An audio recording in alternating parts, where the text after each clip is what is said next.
Actually, the way we got started in this project was in January of 2018. Eighth grade boy down in Sierra Vista took his own life on the school grounds. And about 2 weeks later, another eighth grade boy in a neighboring community took his life as well. So I was asked to go down and help work with the teachers that had been impacted by these deaths using our resiliency curriculum. So I went down and taught them 3 of the 5 skills, and afterwards I was approached by one of the teachers who said, I have a class of 8th grade boys, 10 of them, and I'm wondering if there's a way that we could teach these resiliency skills to them. It turns out that about a year before, we'd been working on Raspberry Pi, which is a computer, as a metaphor for building a social support system. One of the things we want to do is to develop a social support system. It's one of the most protective elements when we're dealing with stress and suicide. And we are talking about a system here, so we want to find a parallel. We want to look at a technology parallel.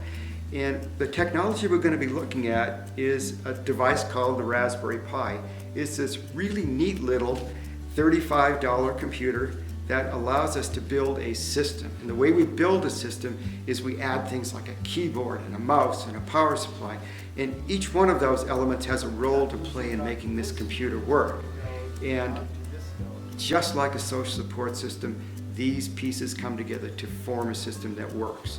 So we went down and in 2-hour blocks, the first block we taught the resiliency skills, 3 of the 5, and then they went home for a week and they practiced those, and we came back the next week and talked to them about how they'd integrated those skills into their lives.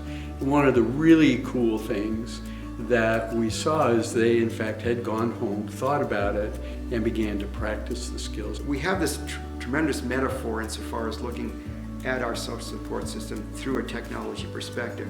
But we're going to take it a step further, and we're going to incorporate it into a STEM piece, a science, technology, and engineering mathematics piece, because we want to optimize the teacher's time as well as the students. We spent 2 hours working with them to build a computer. In fact, they were able to also set up their own unique little social support system. We're going to examine the Internet of Things.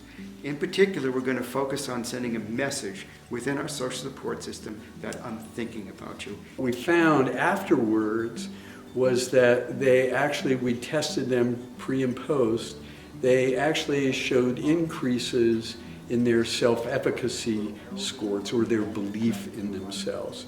So they'd integrated it, they'd actually increased some of their test scores. The other thing we really learned out of this is that this is a good model for science teachers to teach these positive coping skills in a science class. As we put this together, we will build a system that sends this message to our social support system. I'm thinking about you. And we've got to get these different elements, these different nodes to talk together. And the way we do this is we get them to create a dialogue. And this dialogue is comparable to the kinds of dialogues that we need to develop within our social support system because it's difficult to maintain and sustain that. And when we're done with the programming, we get to send this really cool message, I'm thinking about you. And it goes to everyone in the class because we're all building this concurrently at the same time. We've become a community of one.